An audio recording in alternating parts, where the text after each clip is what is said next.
Hi, good evening. Freilich Chanukah. I had a holy thought, so I wanted to share it this evening. I'm in a special place with my family on Chanukah in Eilat, and I saw something really special as I gazed into the light of the Chanukah candles. It's well known that the Or Ganuz, the hidden light, hides within the Chanukah candles, so I wanted to share with you something special. So let me get right to it. We all know that there's 36 candles that we light. If we add up like Beis Hillel, 1, 2, 3, 4, 5, 6, 7, 8. So that corresponds to 36 hours that Adam Arishon was in the Garden of Eden before he was exiled from there the first week of creation. But tonight I saw something really special in the light itself, this hidden light. Rashi tells us that when God first created the light on the first day of creation, Vayihi Or, Yihi Or, Vayihi Or, let there be light, and there was light. Vayar Elokim es ha'or ki tov, vayavdil Elokim es ha'or ben ha'or ben ha'choshech. Hashem hid away the hidden light for the righteous in the world to come, because he saw that it was inappropriate to have the light and the darkness mixed in this world. So the light that we see, and we know there's a whole spectrum of light, from ultraviolet rays and gamma rays and microwaves and all sorts of things, down to the visible Roy G. Biv, the colors of the rainbow, all different forms of light. But all of those light are light of this world, but there's a special light, a light of the world to come. And I felt tonight that I was able to see that light just a little bit. So let me tell you how I saw it and how I contemplated it. And it goes like this.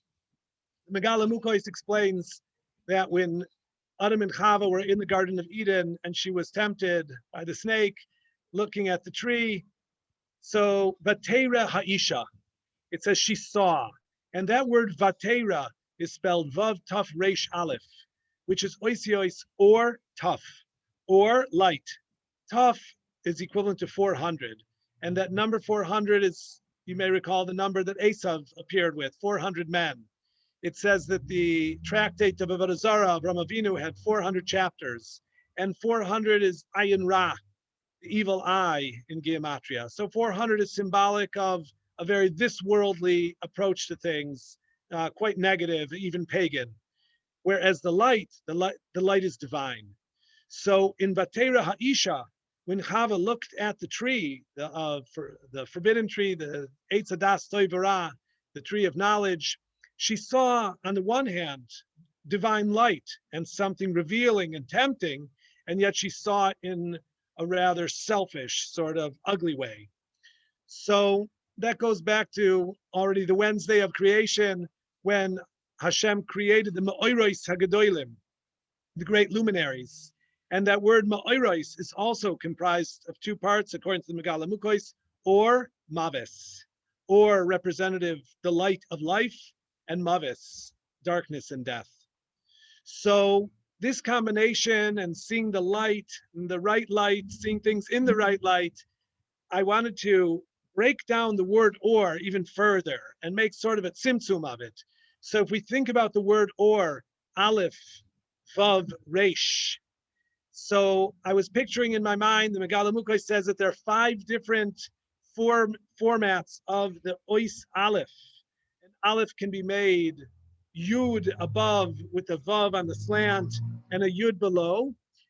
That's one way to make an Aleph. And then, of course, it equals 26, gematria of Yud Ke Vav Ke. But there's another way to make the Aleph where it's a Yud above, a Vav on a slant, and a Resh below.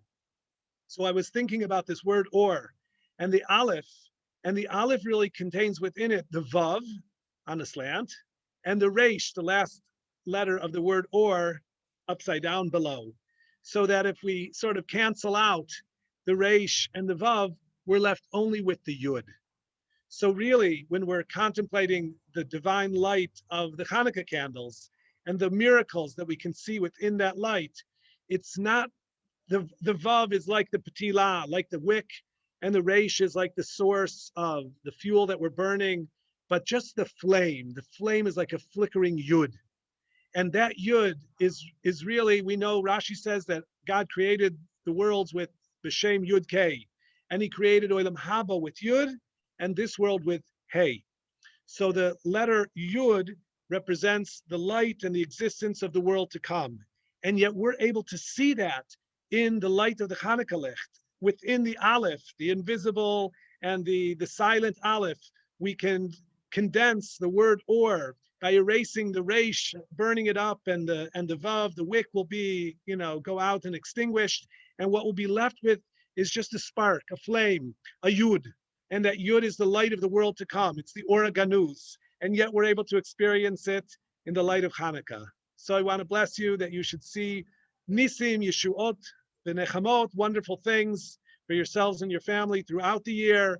It's a time now on Zois Hanukkah to daven that we should see or Torah or Yeshua or Bracha, wonderful things in the Yud and all of the Or.